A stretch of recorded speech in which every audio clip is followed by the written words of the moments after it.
Hoje, quarta-feira, dia 19/2/2025, nós teremos uma live aqui no canal A Lâmpada para os Meus Pés, às 20h30.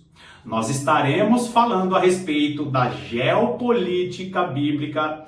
Não é uma geopolítica sensacionalista, não é uma geopolítica de especulações, mas é uma geopolítica segundo a palavra de Deus. E eu já quero avisar antes, se você é um idólatra de política, se você acredita que Deus vai levantar um presidente, um deputado cristão, certamente você está dormindo como a maior parte dos cristãos. Quer despertar para a verdadeira geopolítica segundo a palavra de Deus? Esteja conosco hoje na live, às 20h30. Combinado? Amados irmãos, quando nós olhamos para o livro de Jeremias, nós encontramos um Jeremias como sombra da igreja que se levantará como a última voz profética antes da restauração. Vou repetir. Quando nós olhamos para a vida e o ministério de Jeremias, nós estamos olhando para a vida e o ministério de um homem que representa uma sombra, uma figura, a respeito da última voz profética que será levantada antes da restauração. Eu tenho vídeos aqui no canal falando a respeito de Jeremias como essa figura, como essa sombra. E assim como Jeremias foi levantado antes da restauração de Judá, existe um povo, existe uma igreja que será levantada como a última voz profética antes da restauração. É por isso que quase em todos os vídeos aqui do canal, eu menciono as duas testemunhas, eu falo a respeito do povo que se levantará para promover a restauração. Se você não fizer parte do grupo de pessoas que faz parte dessa última voz profética, você pelo menos tem que estar conectado com esse grupo de pessoas que representa a última voz profética de Jesus antes da restauração. No vídeo de hoje, nós estaremos falando mais uma vez a respeito do que Deus vai promover na vida daqueles que Ele está levantando como a última voz profética antes da grande restauração da igreja. Seja muito bem-vindo a mais essa meditação do canal A Lâmpada para os Meus Pés.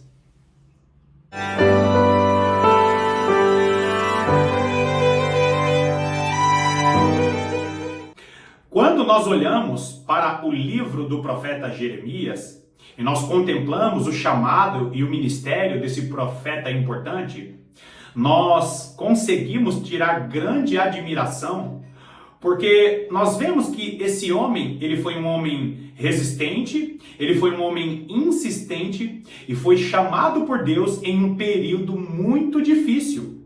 Jeremias é conhecido como o profeta chorão, é também conhecido como o profeta das lamentações e é conhecido como o profeta que pregou e pouquíssimas pessoas ouviram a sua mensagem. Aquele que está sendo levantado para os últimos dias precisa trabalhar com essa ideia de que a maior parte dos cristãos não vão ouvir, não vão dar ouvidos à palavra da restauração. Por quê? Porque a maior parte dos cristãos que nós conhecemos estão dormindo para a verdadeira doutrina para os últimos dias. E mais uma vez, nós meditamos a respeito dos últimos dias, não é para conquistar a salvação. Nós meditamos na palavra de Deus e na escatologia para que possamos ter força, alimento espiritual suficiente para sobreviver. A igreja dos últimos dias precisa meditar de maneira profunda na lei, nos salmos e nos profetas. Por quê? Porque a lei, os salmos e os profetas é um grande mapa para compreendermos o caminhar da igreja antes da grande restauração. Agora, quando nós olhamos para a vida e o ministério desse homem importante da palavra de Deus,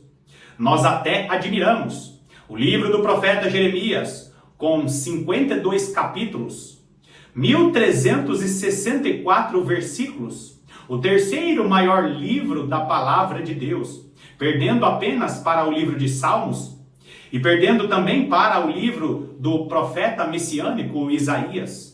Nós olhamos para a vida desse homem e nós o admiramos, mas Nós não compreendemos que existiu um trabalhar na vida do profeta Jeremias para que ele fosse habilitado para ser a última voz profética antes da restauração. Então, queridos, Jeremias, ele foi um homem constituído por Deus em um contexto de menosprezo e desonra, porque Jeremias, ele vem de uma linhagem sacerdotal que era desprezada, que era ignorada. Quando nós vamos lá para a época do rei Davi, nós vemos que Davi já estava envelhecido, e Davi, em seu leito de enfermidade, nós vemos que todos aqueles que serviam a Davi começaram a procurar recursos para aquecer o rei Davi, porque ele sentia muito frio em sua velhice. Tentaram ali alguns cobertores com peles de animais, tentaram usar a virgem Abisag para aquecer o corpo de Davi, corpo com corpo.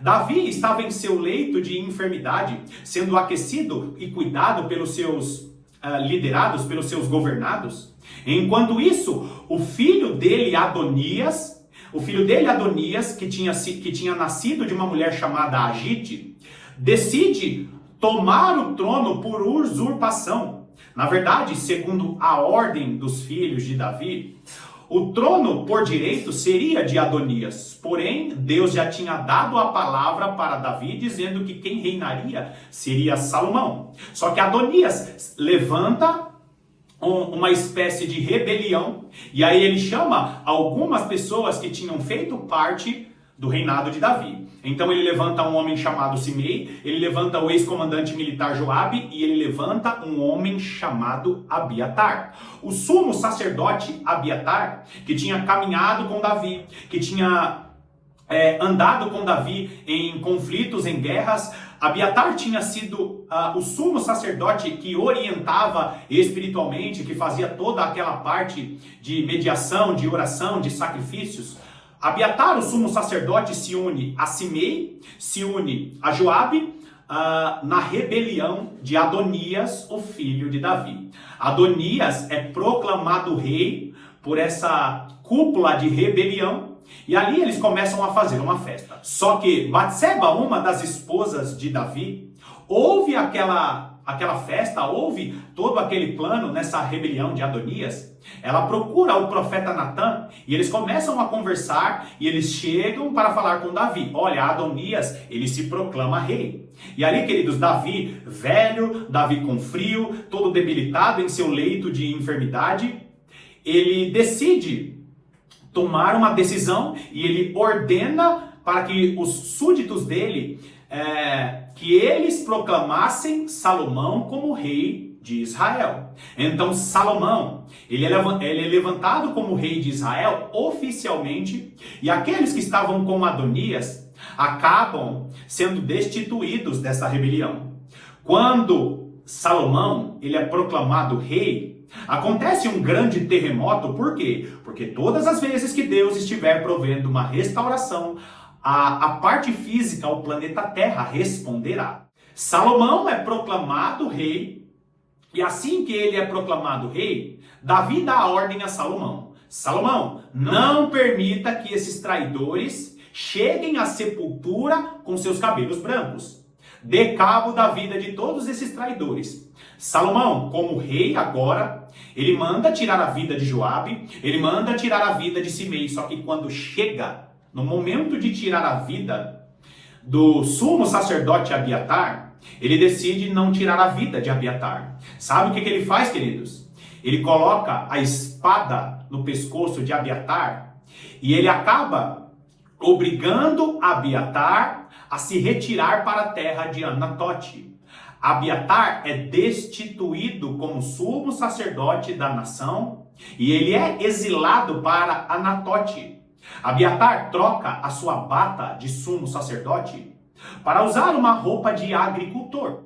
Passam-se alguns anos e uma linhagem sacerdotal cresce e se desenvolve em Anatote. E toda a linhagem sacerdotal que crescia em Anatote foi acostumado a saber: vocês vão para o encontro dos sacerdotes em Jerusalém, vocês vão ser chamados de desonrados, vocês vão ser chamados de traidores. E aí, queridos, uma vez por ano, quando acontecia a festa dos judeus, todos os sacerdotes de todas as linhagens sacerdotais de várias regiões se reuniam em Jerusalém, e sempre quando chegava a linhagem sacerdotal de Abiatar, todos olhavam para aquela linhagem sacerdotal, lembravam da traição de Abiatar, e eles eram chamados de indignos, de traidores, daqueles que não eram honrados.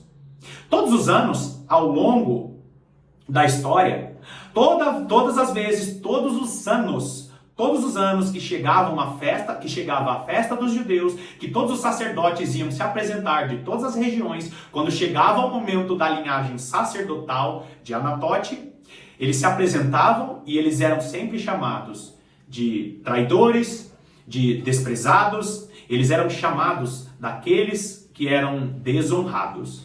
E os anos foram se passando. E na linhagem sacerdotal de Anatote, nasce um homem chamado Ilquias. Ilquias se casa, Ilquias tem a sua esposa fica grávida, e quando chega o momento de apresentar o seu filho ao 8º dia, perguntam para ele, como se chamará o seu filho, Ilquias? Ilquias responde, meu filho se chamará Yermi-Yahu, que significa aquele a quem Deus exalta, aquele a quem Deus levanta a cabeça. Yermi-Yahu, ou Jeremias, como nós conhecemos em português, Jeremias cresce nesse contexto de desonra, nesse contexto em que todos os sacerdotes da linhagem de Anatote, quando eles iam se apresentar com os outros sacerdotes de outras regiões, todos os sacerdotes olhavam para os de Anatote naquela apresentação particular dessa linhagem sacerdotal e eles diziam, desonrados, vocês são traidores, vocês não deveriam estar aqui. E Jeremias cresceu nesse contexto, sabendo que o pai dessa linhagem, Abiatar, tinha traído o rei Davi há muitos anos atrás. E ali, queridos, Jeremias cresce nesse contexto. E o Quias ia sempre explicando para Jeremias, meu filho, se acostume, a nossa linhagem sacerdotal de Anatote vai se apresentar e nós precisamos entender, seremos chamados de desonrados, seremos chamados de traidores. Amados irmãos, Jeremias, ele começa, a partir dos 6 anos, o jovem sacerdote, ou o jovem candidato a sacerdote, tinha direito ali a participar dos rituais e da apresentação de todas as linhagens sacerdotais. Era uma linda festa a apresentação das linhagens sacerdotais de todas as regiões. Jeremias, desde os 6 anos, aprendeu que a linhagem sacerdotal dele era uma linhagem desprezada e desonrada por causa da traição de Abiatar. Quando chegou mais ou menos quando Jeremias chega aos 18 anos, ele está se apresentando com seu pai Ilquias, porque Jeremias seria estabelecido como um dos sacerdotes, porque há muitos anos ele estava sendo preparado para ser um sacerdote. Só que, queridos, muitos anos antes, Deus já tinha levantado vários profetas para dizer o seguinte, eu vou promover uma restauração. E ali, queridos, quando Jeremias tinha aproximadamente 18 anos, a voz do Senhor desce dos céus, invade a mente de Jeremias e diz o seguinte, Jeremias, antes que fosse formado do ventre de sua mãe, eu te escolhi. Antes que saísse da madre, eu te consagrei. E por profeta às nações eu te constituí. E Yermi-Yahu, Jeremias, que fazia parte de uma linhagem sacerdotal de desonrados, agora, queridos, ele é aquele escolhido pelo Senhor, não para fazer parte de um grupo apenas que está se apresentando, não apenas para ser um ministro ou uma ministra de louvor, não apenas para servir a água para o pregador, não apenas para servir ao Senhor na cozinha da igreja, não apenas para entregar as marmitas para aqueles mais desfavorecidos. Jeremias foi chamado para todas essas coisas também, mas Jeremias, ele foi escolhido por Deus não para ser sacerdote, mas para ser profeta, a última voz profética antes da restauração, Jeremias foi chamado por Deus porque ele veio de um contexto de desonra. Eu não conheço você, meu irmão, eu não conheço você, minha irmã, que me ouve aqui. O que eu tenho certeza é que Deus está escolhendo muitos desonrados, muitos desfavorecidos, muitos menosprezados em suas congregações. Para quê? Para fazer parte da restauração. Talvez você seja uma pessoa muito simples que me ouve hoje. Talvez você cuide de idosos. Talvez você cuide de alguém acamado. Talvez você cuide de pessoas que você ama e você não consegue exercer o seu ministério da maneira correta. Saiba que este momento, esse período de estar escondido, fazendo algo que aparentemente não parece o seu chamado, é exatamente esse algo que fará com que você conte o seu testemunho no momento em que você estiver à vista de toda Jerusalém. Nós olhamos para o profeta Jeremias e nós vemos o que, queridos? Nós vemos um homem usado por Deus para ser a última voz profética antes da restauração. Agora presta bastante atenção nisso aqui. Jeremias, ele é usado por Deus para quê? Para dar uma palavra dura. Por quê? Porque Deus fala para Jeremias o seguinte: Jeremias, eu tenho uma mensagem importantíssima para entregar ao reino de Judá. Só que eles não vão te ouvir. Eles não vão te obedecer. Por quê? Porque eles vão te resistir, porque o coração desse povo é um coração muito duro. Em um determinado momento, Jeremias, ele começa a ser perseguido. Jeremias começa a ser desacreditado. As pessoas não ouvem a palavra do profeta Jeremias. E queridos irmãos, é muito importante você entender que ainda que a maior parte das pessoas não reconheçam o seu chamado, Deus levantará pessoas para apoiar o seu chamado e o seu ministério. Deus promove situações e levanta um homem chamado Baruque. Você sabia que Baruque foi um escriba dos textos profetizados por Jeremias? Baruque começa a andar ao lado de Jeremias, porque além de caminhar ao lado de Jeremias, ele acreditava nas palavras que estavam nos lábios do profeta Jeremias e ele ajudou a espalhar essa mensagem, registrando essa palavra. Amados irmãos, Jeremias, mesmo com a ajuda de Baruque, Jeremias, ele foi perseguido, mas ele tinha ali um braço de apoio para continuar exercendo o seu ministério. Se o seu ministério veio do Senhor, Deus sempre levantará uma pequena rede de apoio, como uma espécie de Baruque, como uma espécie de Barnabé, para te alavancar para o chamado que o Senhor tem sobre a sua vida. Agora presta bastante atenção nisso. Em um determinado momento, a perseguição de Jeremias, a perseguição sobre Jeremias começou a crescer.